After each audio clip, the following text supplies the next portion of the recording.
అంటే ఎవరికి ఇవ్వడానికి? దేవుడికి ఇవ్వడానికి అనమాట.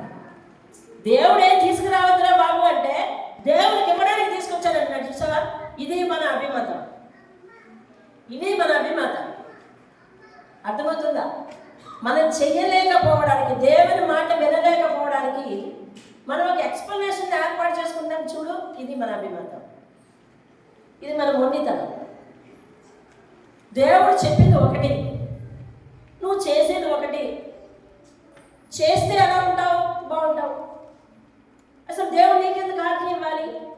దేవుడు నీకెందుకు ఈ వాగ్దానాన్ని ఇవ్వాలి? వాగ్దాన ప్రకారం, ఆజ్ఞ ప్రకారం నడిస్తే నేను ఎలా నడుస్తున్నాను, నేను ఎక్కడ నివసిస్తాను అక్కడ నువ్వు కూడా ఉంటావు. అది దేవుడు చెప్పిన వాగ్దానం. దేవుడు ఏమై ఉన్నాడంటే తెలుసా? వెలుగై ఉన్నాడు. చెప్పండి, దేవుడు ఏమై ఉన్నాడండి? వెలుగై ఉన్నాడు. దేవుడు వెలుగై ఉన్నాడు కాబట్టి వెలుగైన దేవుడిని నువ్వు అనుసరిస్తే నీ జీవితం వెలుగుగా ఉండదు. అంతే. ఎందుకమ్మా చేయలేకపోయావంటే నేను ఒక ఎక్స్ప్లెనేషన్ చెప్తున్నాను, అది విన్నారు అవతల వాళ్ళు. రెండోసారి ఇంకో ఎక్స్ప్లెనేషన్ ఏర్పాటు చేసుకుంటున్నాను, అది వింటున్నారు అవతల వాళ్ళు. ఇప్పుడు నా మాట నమ్మకంగా అనిపించేస్తుంది, నాకే నమ్మకంగా అనిపించేస్తుంది. ఇక్కడ నుంచి నేను ఏమి నేర్చుకున్నాను తెలుసా? నేను దేవుని మాట వినకపోవడానికి, దేవుని దగ్గర అవిధేయంగా జీవిస్తూ ఉన్నది సమర్థించుకోవడానికి నేను ఒక ఎక్స్ప్లెనేషన్ నేర్చుకున్నాను, అంటే ఒక వివరణ నేర్చుకున్నాను. ఇది నా మనసులో ఏమైపోయిందో తెలుసా? విగ్రహమై పాతుకుపోయింది. నేనేమైనా చెప్పగలను, నా మాట చెప్పానంటే అతికినట్టు ఉంటుంది అనుకుంటున్నాను నేను. దేవుడు అన్నాడు, మీ సొంత ఉద్దేశాలను మనసులో పెట్టుకొని నా దగ్గరికి వచ్చి అన్నీ అడిగితే నేను ఎలాగేమను అడుగుతుంది.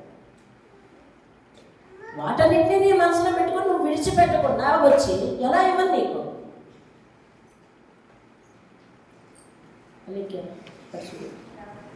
డోర్ క్లోజ్ చేసింది కదా.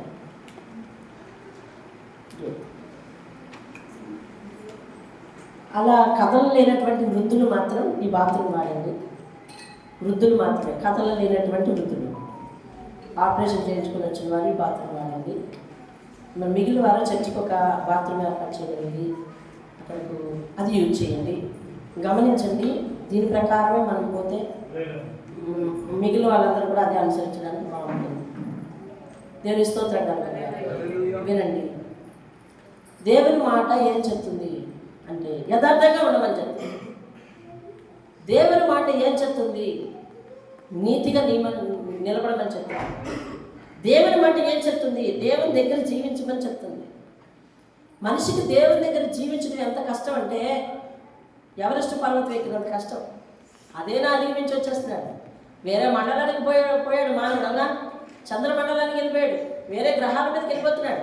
దేవుని దగ్గర స్థిరంగా ఉన్నాయా అంటే ఉండలేకపోతున్నాడు. ఎందుకనంటే ఈ మనసును కంట్రోల్ చేసుకునే ఆ యొక్క సామర్థ్యం మనిషికి ఉండటం లేదు. దేవుడు అంటూ ఉన్నాడు, నీకు కావాల్సినంత నేను చేస్తాను, నువ్వు అడిగింది నేను చేస్తాను. మరి నీ సొంత అభిప్రాయమే, లేకపోతే నీ సొంత అలవాటే, నీ సొంత తత్వమే నువ్వు దగ్గరికి పెట్టుకొని నా సన్నిధికి వచ్చి నువ్వు నాకు విడుదల కావాలి, నాకు బాగు కావాలి, నాకు అభివృద్ధి కావాలని నా దగ్గరికి వచ్చి విచారణ చేయతగునా అడుగుతున్నాడు. దేవుని వాక్యం చూడండి, సామెతల గ్రంథం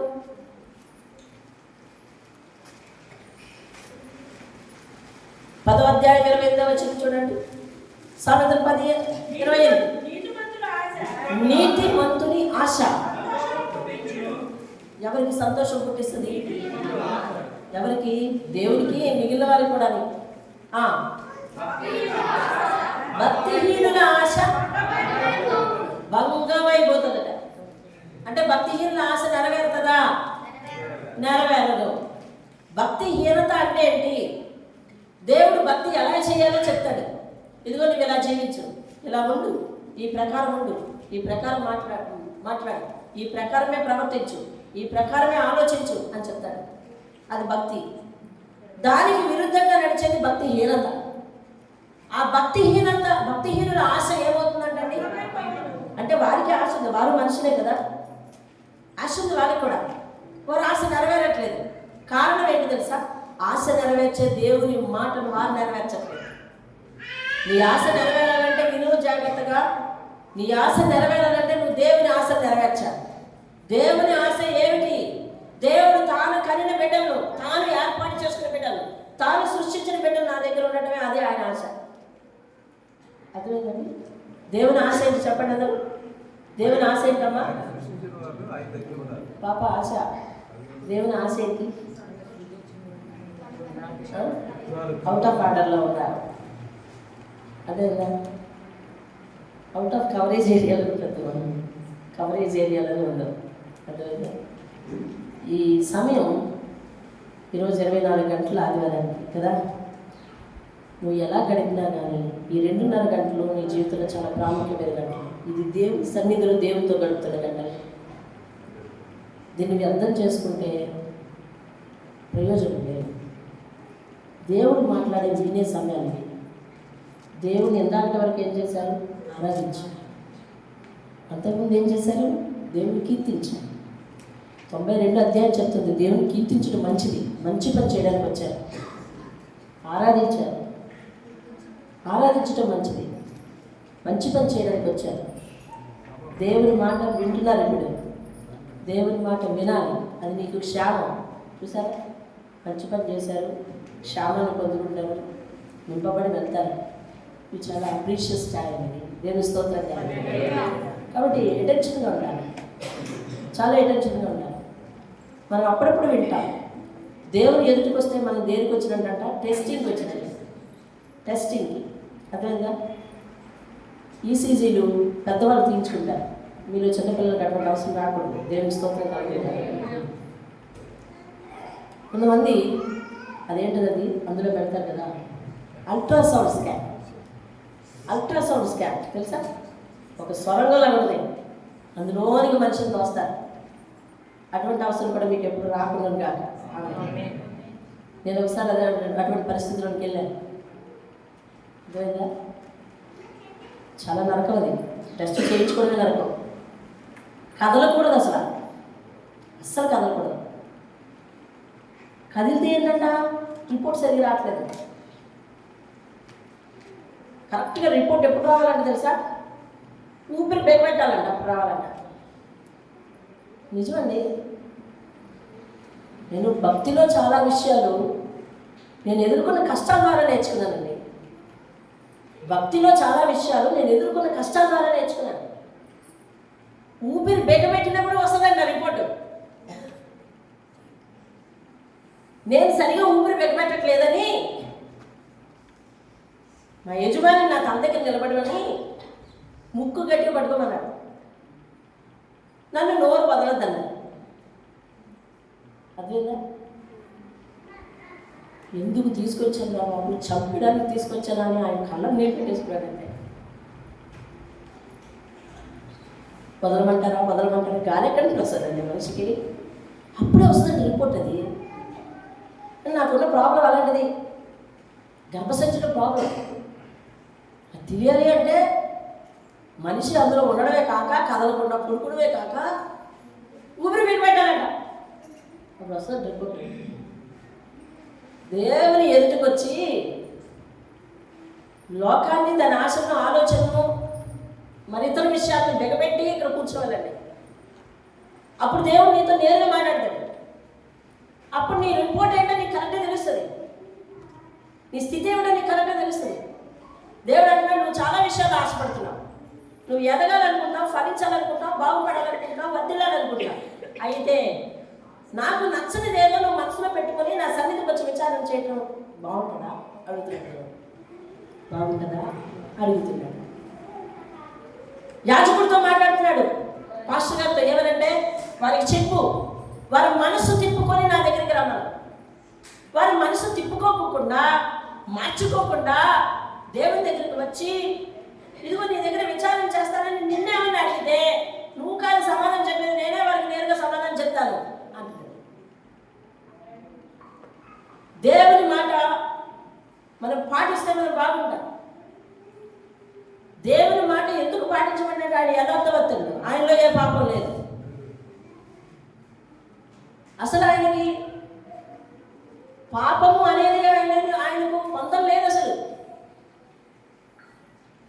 కాబట్టి అటువంటి పరిశుద్ధమైన దేవుడు పరిశుద్ధంగా ఆచరిస్తే నీ జీవితం వెలుగులో ఉంటుంది, నీ జీవితం వెలిగించబడుతుంది. నీవు కొంతమందిని వెలిగిస్తావు. ఎవరైనా జీవితాలలో ఇదిగో ఫలానా వ్యక్తి వ్యక్తి వల్ల నేను బాగుపడ్డానని చెప్పుకుంటారు.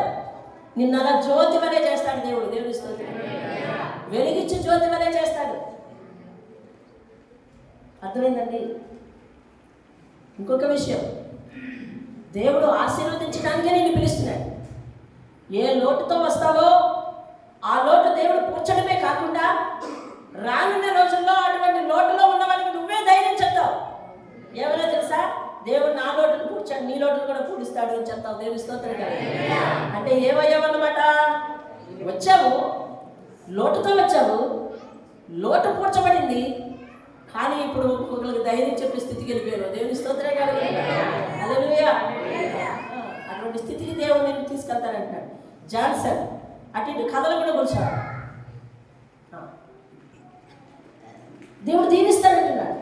అందుకనే ఈ ఆజ్ఞలన్నీ, అందుకనే ఈ రిస్ట్రిక్షన్స్ అన్నీ. అరే లోకంలో లాగా నేను కూడా సరదాగా ఉండకూడదా అంటే, సరదాగా ఉండు. సరదాలో నీ దేహానికి హానికరమైనది తీసుకోవద్దు, నీ ఆత్మకు హానికరమైనది మాట్లాడద్దు, అదేవిధంగా నీ జీవితానికి హానికరమైన పనులు చేయొద్దు చెప్తున్నాడు. పాపము జోలి ఏమి లేకుండా సంతోషించు. దేవుని స్తోత్రం కలుగుతాడు. అది నిజమైన సంతోషం, నీకు క్షేమాన్ని ఇచ్చే సంతోషం. అంతేగాని లోకంలో వారి వలె విందులు వినోదాలు చేసి ఇదిగో మరి గృహ జీవితం కాకుండా వేరే జీవితం జీవిస్తే అది ఆనందం అని, లేదా మన దేహానికి హాని చేసేది లోపలికి తీసుకుంటేనే అది ఆనందం అని. అర్థమైందంటే మామూలు స్థితి కంటే మత్తెక్కిన స్థితిలోనే సంతోషం ఉందని నువ్వు అనుకుంటే అందులో అది దేవుడికి ఇష్టం లేదు. దేవుడికి ఇష్టం లేదు. దేవుడు ఏమని చెప్తున్నాడు? యెషయా 33 అధ్యాయం చూడు ఏమని చెప్తున్నాడు నీకు. ఇదే మన నూతన సంవత్సరం వాక్యం అయి ఉంటుంది కదా, కాదు కదా? యెషయా 33 రైట్ 15వ వచనం నేను చదువుతున్నా చూడండి. మనిషి ఎలా జీవించాలి దేవుని దగ్గరికి వచ్చి. వినండి వినండి వినండి. నూతన సంవత్సరం వర్తమానం ఇదే కావాలి కదా. అవును, దేవుడు ఎలా జీవిస్తే దీవిస్తానంటున్నాడో చూడండి. ఏమేమి ఇచ్చి దీవిస్తానో కూడా చెప్పాడు. ఎలా ఉంటే జీవిస్తాడంట, నీతిని అనుసరించాలంట. నెంబర్ 1 అది. రెండోది యథార్థంగా మాట్లాడాలంట. అర్థమైందండి? ఎలా మాట్లాడాలి? యథార్థంగా మాట్లాడాలంట. 3 బలవంతం వలన వచ్చే లాభాన్ని, అంటే ఇతరులను బలవంత పెట్టి మన లాభం అపేక్షించకూడదు. అంటే నీ కష్టార్జితం మీద నువ్వు జీవించాలి, బ్రతకాలి. ఇతరులను బలవంతం చేసి ఇతరులను ఇబ్బందుల్లో పెట్టి నువ్వు లాభం సంపాదించుకోకూడదు. ఇది పాపం. తర్వాత లంచం పుచ్చుకోవద్దు. అంటే నువ్వు తెలివైన వాడు అనుకోండి, కాబట్టి నీ చుట్టూ నువ్వు తిరిగితే నేను చేస్తాను, నాకేంటి, అది ఇవ్వు, ఇంత ఇవ్వు, అంత ఇవ్వు అని జీవితం బాగోలేని వాడి మీద లంచం తీసుకోకూడదు. తర్వాత హత్యాలు మాట వినకుండా చెవులు మూసుకోవాలట. హత్యాలు అంటే హత్యలు ఎవరు చేస్తామండి మనలో అనుకుంటాం. లేదు, మన యొక్క మాట ఎదుటి వారికి తోటలా ఉంటుంది. అలాంటి కాస్ట్లీ మాటలు మాట్లాడగల నైపుణ్యం మనకు ఉంది. ఒప్పుకుంటారా? ఒప్పుకోరా? ఎవరు వచ్చే అలాంటి మాటలు రావండి. అది ఎక్కడుందా బడి, ఆ బడిలో మేము చదవలేదంటారా? లేదు. మనం ఒక్కొక్క మాట మాట్లాడితే ఎదుటివారి గుండెల్లోకి దూసుకుపోయి మనకి అన్నడు కూడా నీతో మాట్లాడడానికి భయమేయాలి. అలా భయపడాలి. అర్థమైందండి? ఎన్నడూ నీతో మాట్లాడడానికి భయపడాలి. చూసావా? నేనంటే అందరికీ భయం. అదేనా గొప్ప? నేనంటే అందరూ భయం. నా దగ్గర ఎవరు మాట్లాడలేదండి. ఎందుకు మాట్లాడతారయ్యా? అదేదండి. మా ఆయన గారంటే అందరికీ భయం అండి. ఎందుకు మాట్లాడతారండి? పోయి కొరిగితే ఎవరైనా తలకొక్కుంటారా? ఒక్కోరు. మా ఆవిడ గారంటే అందరికీ భయం అండి. ఎందుకు భయం అయ్యదు? అర్థమైందండి? మనిషిగా బ్రతకాలి. మన మాటలు తూటాల చేత ఇతరులను ఇబ్బంది పెట్టి వారి మనసును హత్య చేయకూడదు. ఇది హత్య. హత్య అంటే నేనే కత్తి పట్టుకుంటున్నానండి, నేనే గల్ల పట్టుకుంటానండి అని ఎదురు తిరగకూడదు దేవుడి మీద. మన మాటలు ఎట్లా ఉండాలని తెలుసా? ఎదుటి వాళ్ళు ఓదారిస్తే ఓదార్చాలి, చేతనైతే ఓదార్చాలి, లేకపోతే మానే. అర్థమైందండి? హత్య అని మాట ఉండకూడదండి. ఇంకేంటంట? చెడుతనమును చూడకుండా కన్నులు మూసుకోవాలట. వినండి, చెడుతనమును చూడకుండా ఏం చేయాలి? చెడుతనమును చూడకుండా ఏం చేయాలి? అలా చెయ్యాలి. మనం చేస్తున్నామా? చెయ్యాలి. చెడుతనం చూడడానికి కన్నులు మూసుకోమని దేవుడు చెప్తే చెడుతనం చేసేటంత మనిషి తయారైనాడంటే మనిషికి దేవునికి పందం కుదురుతుందా? కుదరలేదు. చెడుతనం చూడద్దయ్యా అన్నాడు.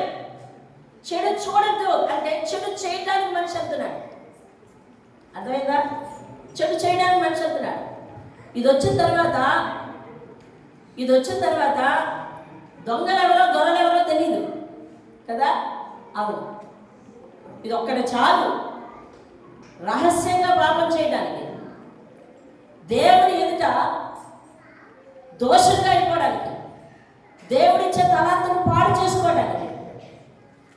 వద్దన్నా వచ్చి పడిపోయే అనేకమైన వీడియోస్, వీటికి ఎడిక్ట్ అయ్యే పిల్లలు, యువత, పెద్దవాళ్ళు, కాపురాలు, పోగొట్టుకుంటున్న జీవితాలు, ఆత్మహత్యలు చేసుకుంటున్న వైనాలు, విడబాపులు కోరుకుంటున్న కుటుంబాలు, పిల్లల జీవితాలు నాశనం అయిపోతున్న వైనాలు.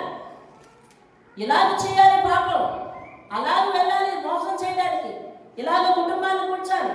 సినిమాలు ఏమి నేర్పుతున్నాయి, సీరియల్స్ ఏమి నేర్పుతున్నాయి, సెల్ ఫోన్స్ ఏమి నేర్పుతున్నాయి, ఇవన్నీ నేర్చుకుని చెడు చూడదయ్యా అని దేవుడు చెప్తే చెడు చేసే స్థితిలో మానవుడు ప్రమోట్ అయిపోతాడు.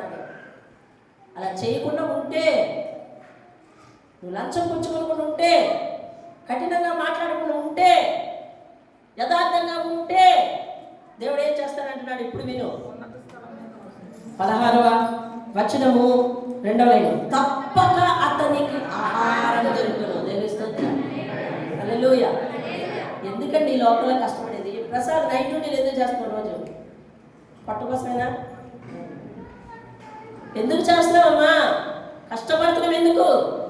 పట్టు కోసం. దేవుడు అన్నాడు, నీకు తప్పకుండా ఆహారాన్ని నేను ఇస్తాను. నీ పని కొద్ది ఉండదు. నమ్మినవా? దేవుని స్తోత్రం చెప్పు. నీ పని కొద్ది ఉండదు. నీ ఆయుష్ అర్ధాంతంగా ముగియదు.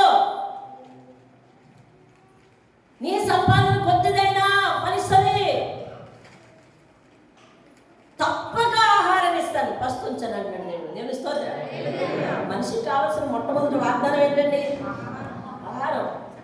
ఇంకేమంటాడు చూడు, అతనికి నీళ్లు, అతనికి శాశ్వతంగా. అంటే నువ్వు కోరుకునే ఈ మంచి నీళ్ళు కాదు, నువ్వు ఏది నీ జీవితంలో కోరుకుంటే అది దేవుడు తీరుస్తాడు. అర్థమైందండి? దాహం అంటే ఏంటి చెప్పండి? బాగా నీళ్లు తాగాలనిపించడం కదా దాహం. ఆ దాహాన్ని తీరుస్తానన్నాడు. మనం మన బిడ్డల విషయంలో కొన్ని దాహాలు ఉంటాయి మనకి, అవి నెరవేరం. అలాంటి దాహాలు దేవుని దగ్గరికి వస్తే నెరవేరుస్తాడు. దేవుని స్తోత్రం. హల్లెలూయా. ఇంకేమన్నాడు? అలంకరింపబడిన రాజు అంటే ఎవరు? దేవుడు. దేవుని స్తోత్రం. దేవుని నువ్వు కన్నులారా చూస్తావంట. దేవుని నువ్వు ఎలా చూస్తావంటండి? కన్నులారా చూస్తావంట. 20వ వచనం 3వ లైన్, నిమ్మలమైన కాపురముగా, తీయబడని గుడారముగా. నీ కన్నులు, నీ కాపురం ఎలా ఉంటుందట? చెప్పాలి. నీ కాపురం ఎలా ఉంటుందంటే మనం తీయబడని గుడారం. అదేనా? స్థిరమైన గుడారం అండి. నేను సంఘములోనే కాదు, బయట సువార్తలకు వెళ్ళినప్పుడు, అలాగే నా ఉద్యోగ జీవితంలో నా ఎదుట వందలాది పిల్లల్ని చూశాను. ఆ వందలాది పిల్లల్లో మీరు నంబర్, మీకు అబద్ధం, 50 పిల్లలు అంటే అందులో సగం పిల్లలు వారి కుటుంబాల్లో భార్యాభర్తలు గొడవలు ఆడుకుని విడిపోయిన కుటుంబాలు. తెలుసా? మీకు చాలాసార్లు చెప్పుకుంటాను. భార్యాభర్తలు గొడవలు పెట్టుకుని విడిపోయిన కుటుంబాలు. ఇప్పుడు నువ్వు ఎక్కడ ఉంటున్నావమ్మా అంటే అమ్మమ్మ దగ్గర. ఇప్పుడు నువ్వు ఎక్కడ ఉంటున్నావు అంటే నాన్నమ్మ దగ్గర. నువ్వు ఇప్పుడు ఎక్కడ ఉంటున్నావు అంటే మావయ్య దగ్గర. మరి వాళ్ళు బాగా చూస్తారా? బుర్ర ఊపి ఊపనట్టు. అర్థమైందా? వాళ్ళకి ఇంటి దగ్గర కేరింగ్ లేదు. భర్త వదిలేసి వెళ్ళిపోయిన కుటుంబాలు, భార్య వదిలేసి వెళ్ళిపోయిన కుటుంబాలు. మరొక దైనందినమైన విషయం, నా హృదయాన్ని బాగా కలిసివేసిన విషయం ఒకటి చెప్తా. చాలా బాగా ఫస్ట్ క్లాస్ స్టూడెంట్ అమ్మాయి, హాస్టల్లో చదువుతుంది. ఇక్కడ కొండ వెనుక పాలెం దగ్గర ఒక హాస్టల్ ఉంటుంది, హాస్టల్లో చదువుతుంది. మొక్కుడు చూడడానికి చాలా కలగా ఉంటుంది, బాగుంటుంది. ఆ అమ్మాయి కొద్ది రోజుల నుంచి స్కూల్కి రాలేదు. ఏమ్మా ఎందుకు రావట్లేదని అడిగితే వాళ్ళ పేరెంట్స్ ఫోన్ చేయమన్నారు, క్లాస్ టీచర్ని. చేశారు. వాళ్ళు చెప్తున్నారు ఏమంటే, మాది కోర్టు కేసు నడుస్తుందండి, మా కోర్టు కేసులో పాప సాక్ష్యం చెప్పారు అంతే.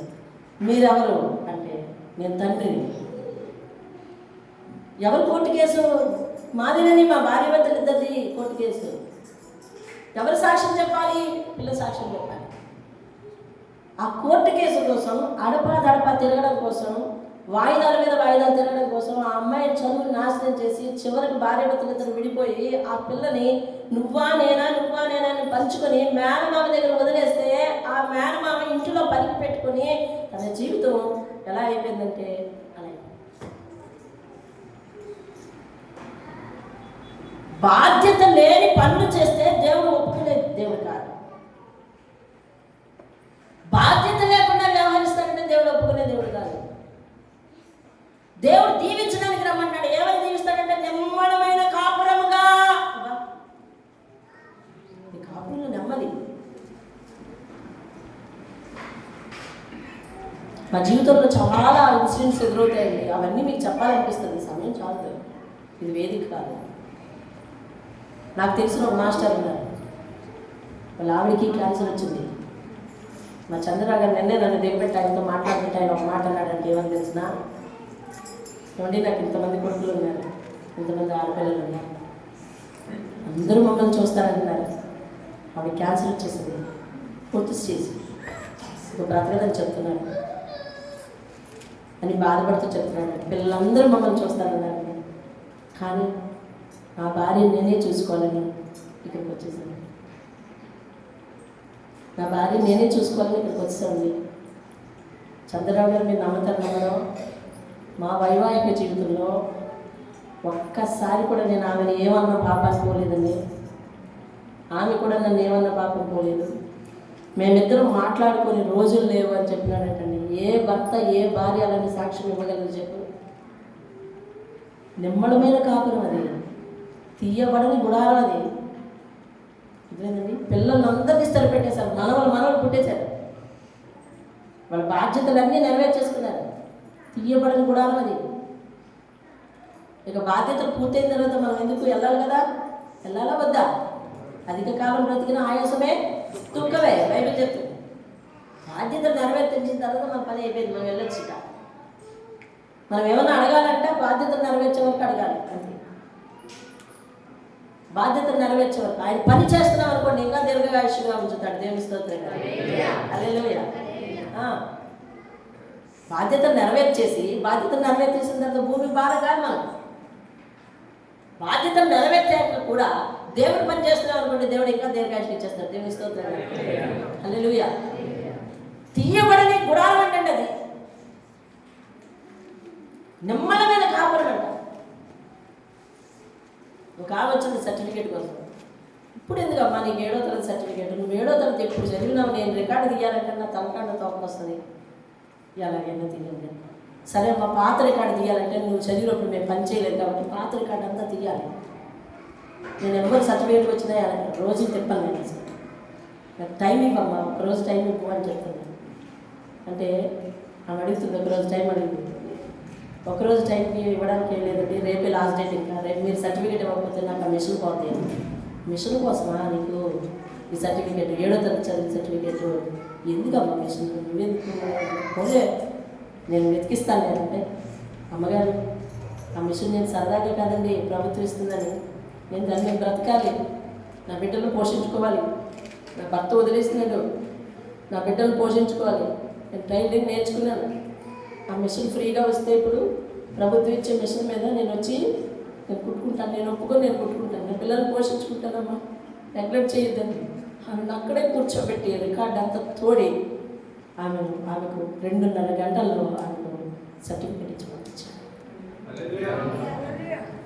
వెళ్ళాము. ఎంత అందంగా ఉందో తెలిసిన ఏమిటంటాం ఇది? గుడారాలు ఎందుకు చెదిరిపోతున్నాయి? దేవుని మాట వినక నీతి లేదు, యథార్థత లేదు అండి. ఏమండి మాటలు చూస్తే బాగాలేదు, మనుషులు కన్నుల నిండా చెడుతనం చేయొద్దంటే చెడుతనం చేసి వస్తున్నారు. కాబట్టి కాపురాలు ఎలా నిలబడ్డాయి? ఆ ఎఫెక్ట్ అంతా ఎవరి మీద పడుతుంది తెలుసా? బిడ్డల మీద పడిపోతుంది, బిడ్డల మీద పడిపోతుంది. అలాగే కూర్చోదండి అని చెప్పి 2.5 గంటల్లో రికార్డ్ అంతా పాతదంతా తెలియదు. ఆమె పేరు నాకు ఇప్పటికీ గుర్తుంది, అనంతలక్ష్మి. ఇదే ఊరు. ఎతికిచ్చాను, విషయం తెచ్చుకొని మళ్ళీ కనిపించింది. అమ్మగారి విషయం వచ్చింది. మేమేమైనా ఉంటే చెప్తే కుట్టు పెడతామని అవసరం అయితే చెప్తాను అండి. చాలా కుటుంబాలు మనుషుల యొక్క మాట వినని తత్వం వల్ల, పాపాన్ని పెంచి పోషించుకోవడం వల్ల, ఇష్టానుసారంగా జీవించడం వల్ల కుటుంబాలు పతనం అయిపోతున్నాయి. దేవుడు ఏమంటాడంటే, నీ కుటుంబం వెలుగుగా ఉండాలా, బ్రహ్మాండంగా ఉండాలా, కాంతివంతంగా ఉండాలా, నీ బిడ్డలు దీవించబడాలా, అయితే రా అని చెప్పి రాత్రికాల సమయంలో మాట్లాడాడు. యోబు గ్రంథం 4వ అధ్యాయం, యోబు గ్రంథం 8వ అధ్యాయం 6వ వచనం చదవండి. 6వ వచనం చదవండి. నీవు పవిత్రుడవై యథార్థవంతుడవైన యెడల నిశ్చయముగా ఖచ్చితముగా అని అర్థం. నిశ్చయముగా ఆయన అనగా దేవుడు నీ యందు శ్రద్ధ నిలిపి. ముందు దేవుడు మన మీద శ్రద్ధ పెట్టాలండి. నీ పిల్లల మీద నువ్వు శ్రద్ధ పెట్టేనే ఫుడ్ వస్తుంది, అవునా కదా చెప్పండి. నీ బాధ్యతల మీద నువ్వు శ్రద్ధ పెడితేనే ఇంట్లో పని అవుతుంది. శ్రద్ధ పెట్టాలి. దేవుడు మన మీద శ్రద్ధ పెట్టాలంటే మనకు ఒక దారి మార్గం ఏంటంట? నువ్వు ఎలా ఉండాలంట? పవిత్రుడిగా, పాపము జోలి పోకుండా యథార్థవంతుడిగా నువ్వు జీవిస్తే నేను నీ యందు శ్రద్ధ నిలిపి నీ నీతికి తగినట్లుగా నీ నివాస స్థలమును.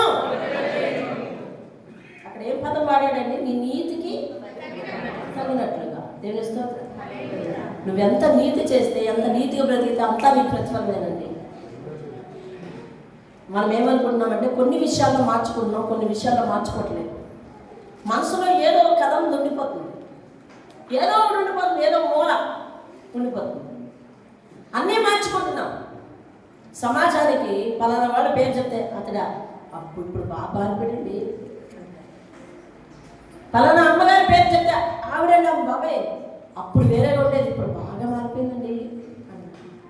కానీ సమాజానికి తెలియనటువంటి, కుటుంబాలకు తెలియనటువంటి ఒక రహస్య పాపాలతో కూడా ఈనాటికి కూడా క్రైస్తవులు ఇంకా ఏడవబడుతున్నారంటే ఇది అతిశయోక్తి కాదు. ఎవరేమనుకోవడానికి వీల్లేదు.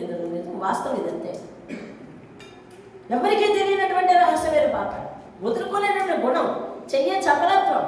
అర్థమవుతుంది? చెయ్యే చపలత్వం, నోటి చపలత్వం. అంటే నోరు నాలిక ఇంకా లబలబలాడుతుందన్నమాట. ఎవరినైనా ఏదో కనాల. కడుపు నొప్పి తగ్గుతుంది, కడుపు నొప్పి తగ్గుతుంది. ఎక్కడ విషయం అక్కడ తీసుకొని చారేసేయాలి, కడుపు నొప్పి తగ్గుతుంది. ఇలాంటి చపలత్వాలు ఎన్నో ఉన్నాయి. మనుషులు మారినట్టే దేవుని ఎదుట కనబడుతున్నారు, సంఘం ఎదుట కనబడుతున్నారు, కుటుంబం ఎదుట కనబడుతున్నారు. కానీ వాళ్ళు పోవలసిన మార్గంలో పోయి వస్తా ఉన్నారంట. అదే దేవుడు అంటున్నాడు, నీ మనసులో ఏదో పెట్టుకొని వచ్చి అడుగుతానంటే ఎలా అంటున్నాడు.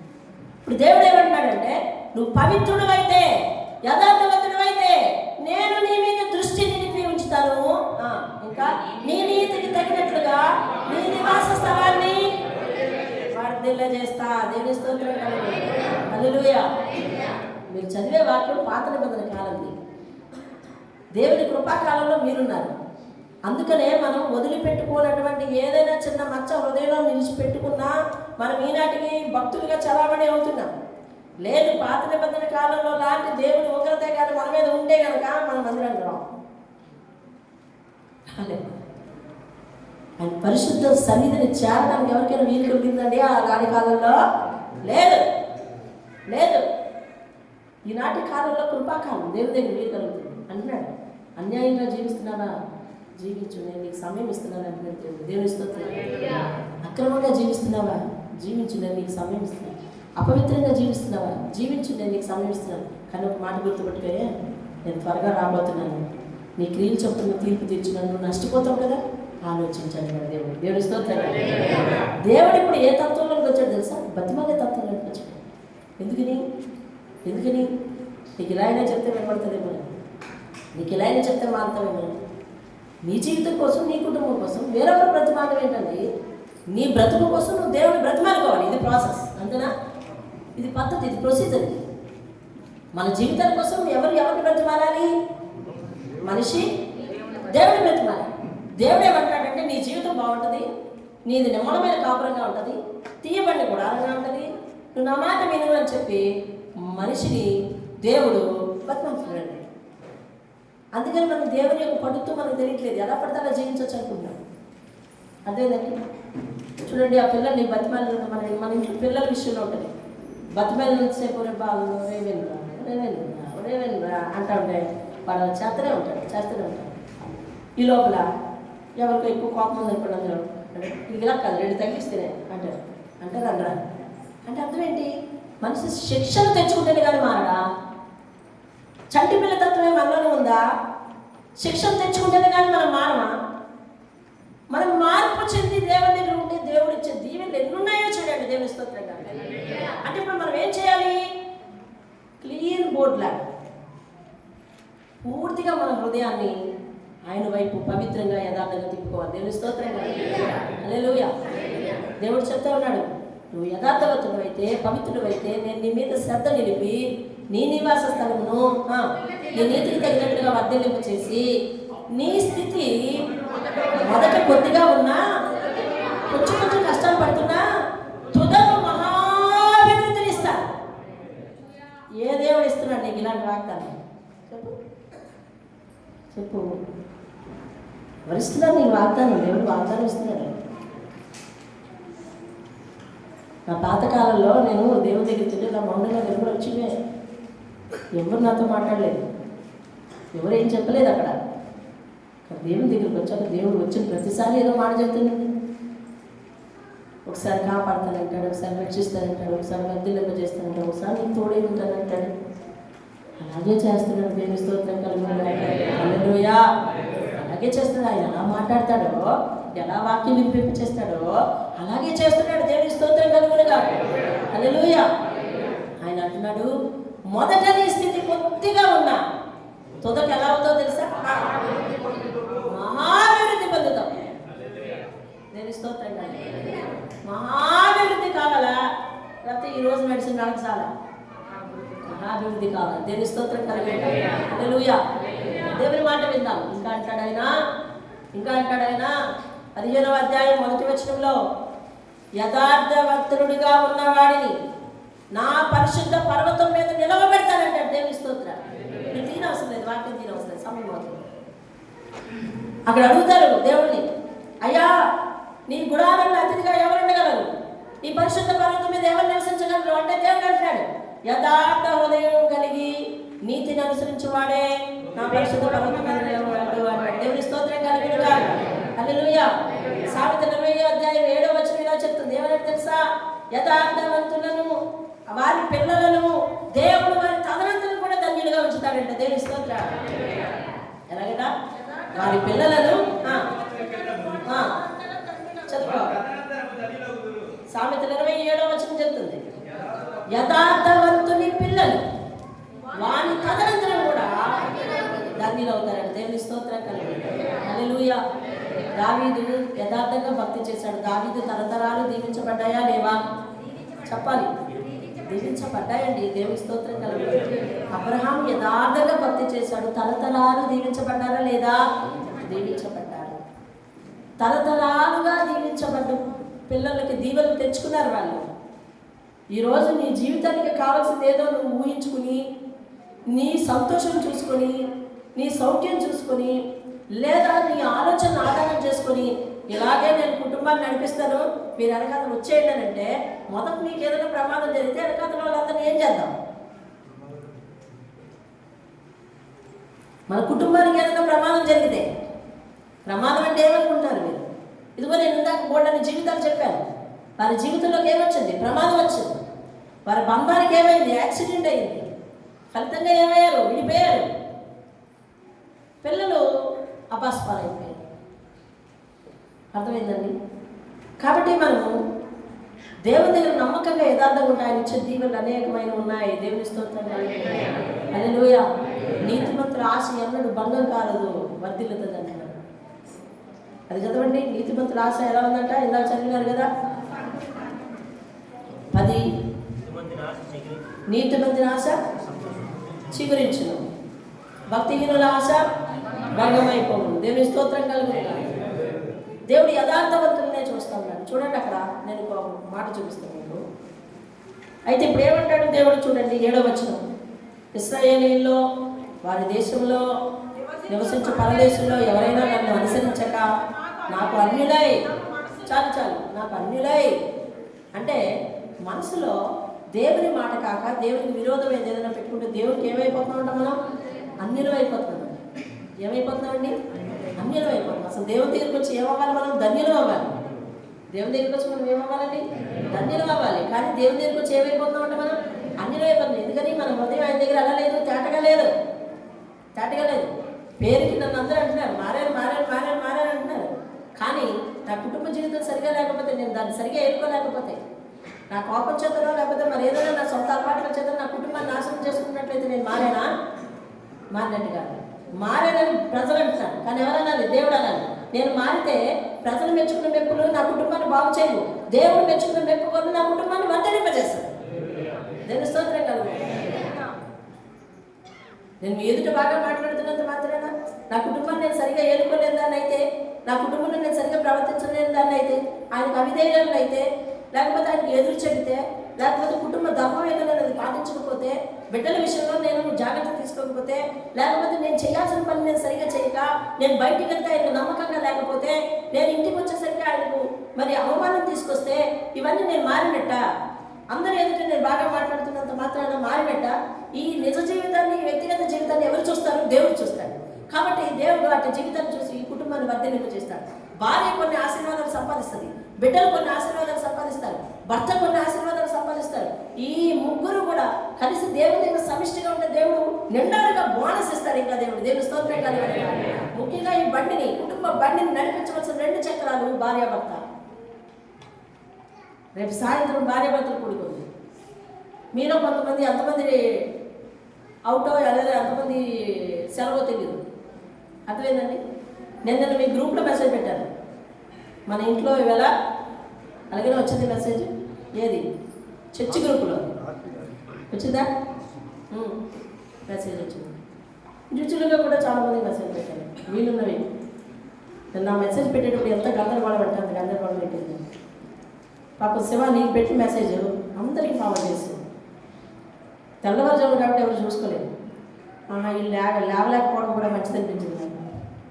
తెల్లవారుజాము లేగండి ప్రార్థన చేయండి అంటూ ఉన్నాను కదా, వీళ్ళు లేవలేకపోవడం, సెల్ ఫోన్ చూసుకోవడం మంచిది. సెల్ ఫోన్ చూడడం వాళ్ళు ఉన్నారని అయితే నాకు కన్ఫర్మేషన్ వచ్చింది. లేచి ప్రార్థన చేసేవాళ్ళు ఉంటారులేండి.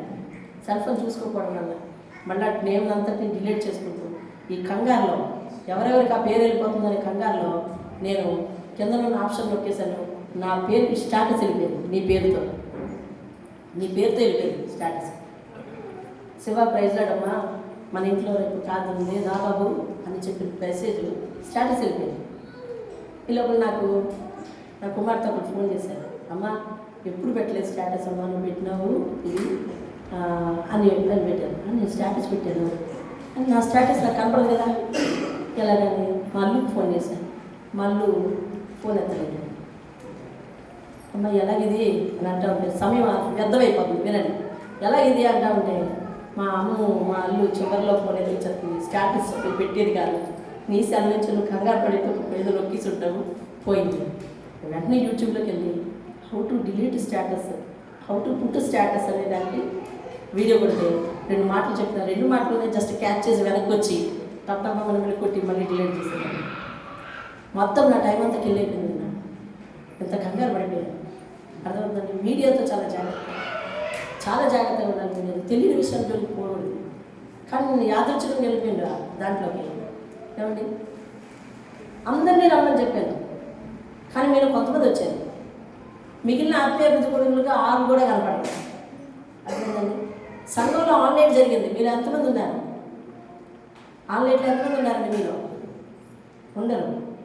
ఎందుకు తెలుసా? చిన్న పిల్లలతో చాలా పాటు ఉన్నారు ఇక్కడ ఆన్లైన్లో. మీరు ఉండరు. ఎందుకు తెలుసా? మీ ఆరోగ్యాన్నే మీరు నమ్ముతున్నారు. అంటే నాకు అనారోగ్యం, నేను చర్చికి వెళ్తే ఈ నైట్ అంతా మెలుకుంటే నా ఆరోగ్యం పాడవుతుంది అని మీరు నమ్ముతున్నారు. మీరు నమ్మేది మీ అనారోగ్యాన్ని, దేవుని కాదు. దేవుని కాదు. మీరు ఏమని అనుకోండి, నేను ఇట్లనే చెప్తున్నాను. మీరు నమ్మేది మీ అనారోగ్యాన్ని, దేవుని కాదు. అర్థమైందా? మీరు నమ్మేది మీ పరిస్థితుల్ని. నేను రేపు ఉదయాన్నే ఎక్కడికి వెళ్ళాలి, కాబట్టి ఇక్కడ మెలుకుంటే అక్కడ నిద్ర సరిపోదు, కాబట్టి నేను బ్యాలెన్స్ చేసుకోవాలంటే నేను మానేయాలి అని మీరు మీ పరిస్థితులు నమ్ముతున్నారు, దేవుని కాదు. అర్థమైందండి. నూతన సంవత్సరం మొదటి దాంట్లో మీరు అప్సెట్. చాలామంది లేవలేని పరిస్థితులు ఉన్నారు, అది పర్వాలేదు. మిగిలిన వాళ్ళు కథలని స్థితి అండి. దేవుడు అంటున్నాడు, ఈ కథలని స్థితి పెట్టుకొని నా సన్నిధికి వచ్చి నువ్వు అడుగుతుంటే నేను ఏం చేయను, నీకు ఏం చేయాలి? అర్థమైందండి. ఏం చేయాలి? నిజంగా ఎంత పరిస్థితి అంటే, నిన్న ఆ మెసేజ్ చూసిన తర్వాత ఓహో ఇది మా ఇంట్లోనంట ప్రార్థన అని కూడా అని అనుకుని కూడా మా ఇంట్లో వాళ్ళు ప్రార్థన రాలేదు. అర్థమైందా? అంటే అంతే, ఒక స్టాండర్డ్ మెయింటెనెన్స్ అంతే. ఇలాగే మెయింటైన్ చేయాలి, ఇలాగే ఉండాలి. మనం పలానా ప్రార్థనకి వెళ్ళాలి, పలానాటికి వెళ్ళకూడదు. పలానా సిస్టంలో ఉండాలి, మనం పలానా సిస్టంలోకి వెళ్ళకూడదు. ఇది సేవకులకు అలవాటు చేయకూడదు. మనం ఓ ప్రార్థనకు అలవాటు చేసేవాళ్ళు నీకు మళ్ళీ మళ్ళీ పిలుస్తారు అది ఇది. కాబట్టి దేవుని దగ్గర నువ్వు ఎంత ఫ్రీగా ఉంటావో, దేవుని దగ్గర నువ్వు ఎంత సన్నిధికి ఎదురుకుండా ఉంటావో అంత దేవుని యథార్థంగా నేను జీవించేస్తుంటానండి. దేవుని స్తోత్రం కదా. ఈ సందర్భం వచ్చినప్పుడు చెప్తున్నా, నువ్వు ఎంత యథార్థంగా భక్తి చేయగలవు, ఎంత ఆయన పరిగెత్తి భక్తి చేయగలవు. ఈ సంవత్సరం ముందు నుంచి డిసెంబర్ నుంచి దేవుడు ఒక మాట వినిపిస్తున్నాడు. ఏంటి తెలుసా? దేవునికి ఎదురైన భక్తి చేయాలంట. అలాగే ఎదురొచ్చి మీ ఇంటికి ఎవరైనా వస్తున్నారు ఇప్పుడు ఏం చేస్తావు? వెళ్ళి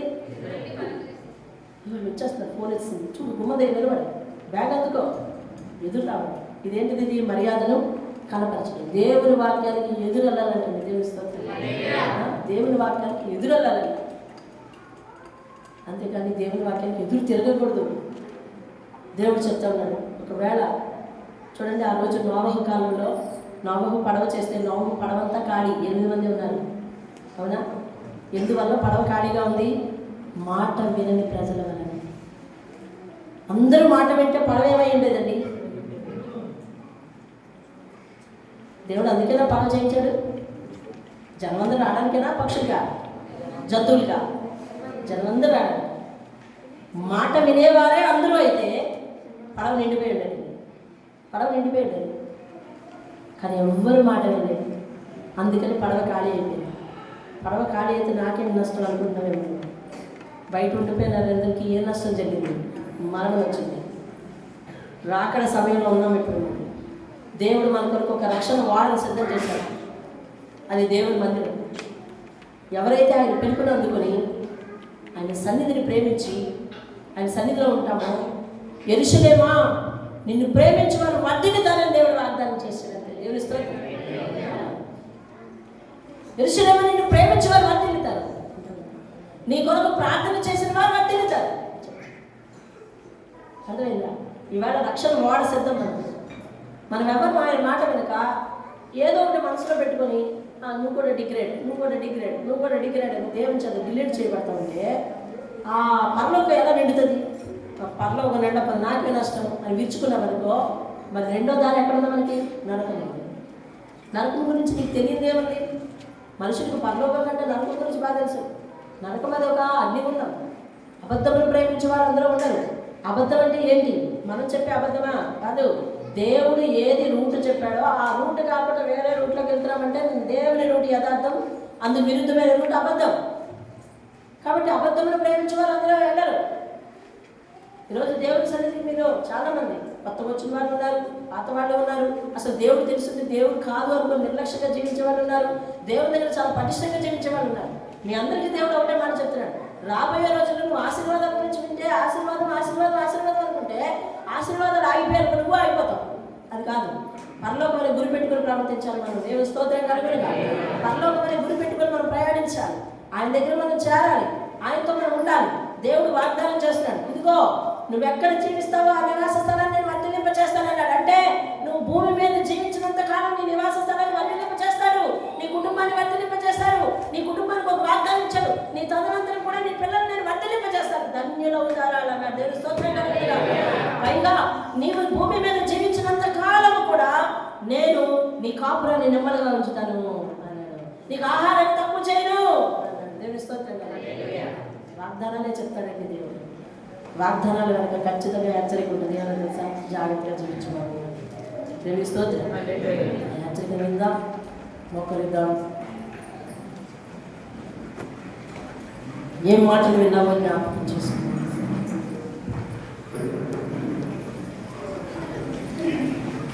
ఆశీర్వాదాల గురించి చెప్పేవారి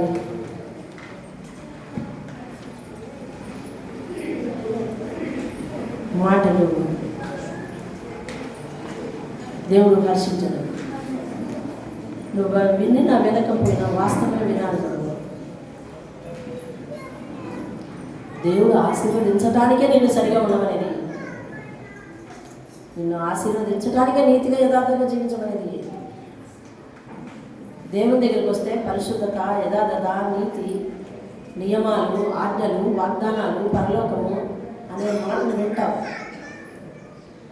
దేవుడు వీటి గురించి కూడా భయం చెప్తాడు నీకు. పాపము, అవిధేయత, నిర్లక్ష్యము, అజాగ్రత్త, పరలోకము, నరకము అనే వాటి గురించి కూడా జాగ్రత్త చెప్తాడు. ఇదిగో పలానాది ఉంది జాగ్రత్త, ఇలా జీవించు జాగ్రత్త అంటా ఉంటాడు. ఆయన మాటలు ఒక తండ్రి మాటల్లో భావించి నువ్వు శిరసా వహించాలి. లోకంలో అబద్ధం ప్రేమించేవారు అనేకులు, నీతిని ప్రేమించేవారు ఒకరికొకరు ఉండకపోవచ్చు, కానీ నువ్వు దేవుణ్ణి అనుసరించాలి. ఇలా చేస్తే నీ జీవితం వెలుగుమయంగా చేస్తుంది. ఆయన పరిశుద్ధులైన మా దేవా, నీ బంగారు పాదాలకు వందనాలు. విన్న వాక్యాన్ని వారి జీవితంలో అన్వయింప చేసుకొని మారామని చెప్పుకుంటున్న మేము మా మనసులో ఏ విధమైన నిలకడగా ఉండిపోయిన గుణగణాలు, విగ్రహాలై కూర్చున్న స్థితిగతులు ఏవి కూడా మా హృదయాల్లో ఉండడానికి వీల్లేదైనా మేము పూర్తిగా పరిశుద్ధంగా మనసు తిప్పుకొని నీ వైపు ఉండగలగడానికి సహాయం చేయండి. మా కాపురాలు నిమ్మలమైన కాపురాలుగా, తీయబడిన గుడారాలుగా, ఆహారానికి దాహానికి లోటు లేని కుటుంబాలుగా, ఇప్పుడు ఏ స్థితిలో ఉన్నామో రానున్న రోజుల్లో మహాభివృద్ధిలోకి వెళ్ళే కుటుంబాలుగా దీవించి ఆశీర్వదించండి. అడిగి వేడుకుంటున్నాను పర్వతండి. ఆమేన్. అందరం కూర్చుందాం. సాక్ష్యాలు విందాం.